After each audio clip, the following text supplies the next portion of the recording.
Updated at 7:08 a.m. Eastern Time.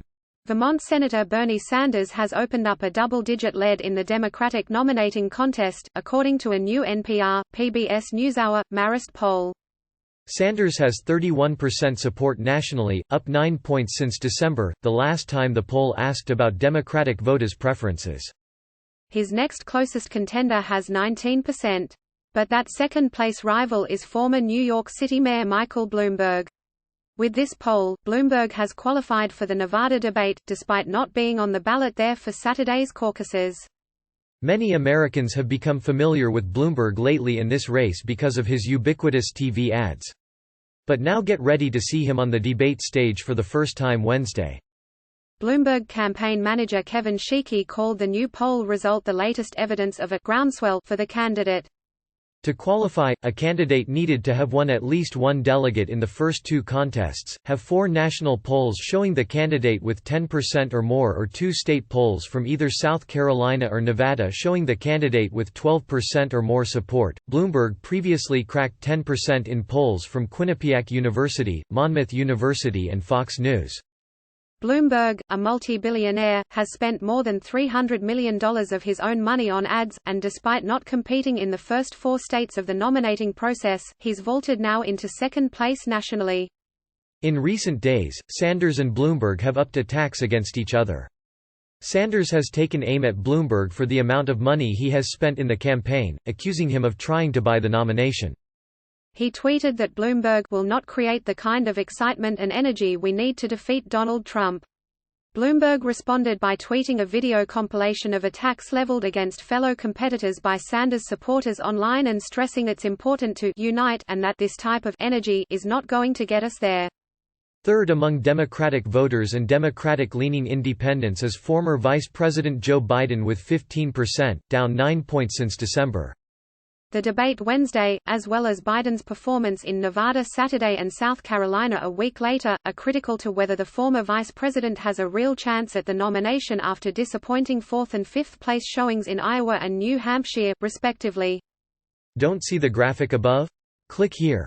Following Biden is Massachusetts Senator Elizabeth Warren at 12%, also down from December, by 5 points, after poor showings in Iowa and New Hampshire. Next is Minnesota Senator Amy Klobuchar at 9%. She's up from 4% in December after surprisingly good finishes in the first 2 contests, and she has leapt ahead of Pete Buttigieg in this national survey. The former South Bend, Indiana, mayor is at just 8%, down from 13% in December, not a good sign for the candidate after very solid finishes in the first 2 contests. Buttigieg is the delegate leader, 1 ahead of Sanders. He won the most national delegates out of Iowa and, though he narrowly finished second to Sanders in New Hampshire, they tied with the same number of delegates out of the state. The poll result is especially inauspicious for Buttigieg heading into Super Tuesday, March 3, in what will be essentially a national primary, with 16 contests and more than a third of all delegates up for grabs on that single day. The one thing Biden can continue to hang his hat on is how well he does against President Trump. All of the top 6 Democrats the poll tested beat Trump in a head-to-head matchup, but Biden does best, beating Trump by 6 points and the only candidate to reach 50%. Don't see the graphic above?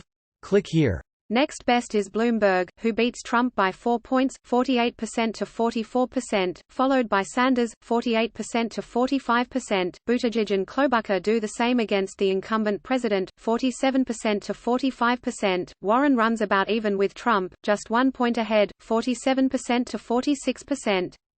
In this survey, Sanders has broad support. He leads, as expected, with those younger than 45, progressives, in cities and among those without college degrees. But he also leads with women, college graduates, including white college graduates, in the suburbs and rural areas, and is second with black voters, within the margin of error, to Biden. Bloomberg leads with moderates and voters older than 45, showing the clear split in the party, and where Bloomberg's appeal is and might grow if he does well on Super Tuesday.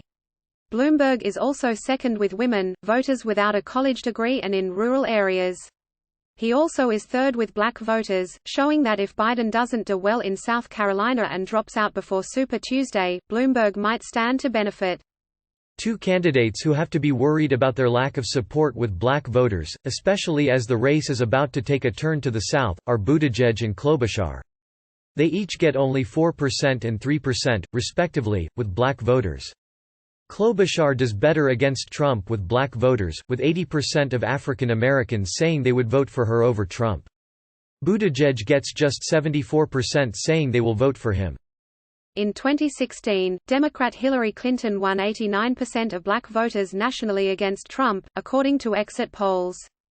The live caller telephone survey of 527 Democrats and Democratic-leaning independents was conducted by the Marist poll at the Marist Institute for Public Opinion. The poll has a margin of error of plus or minus 5.4 percentage points.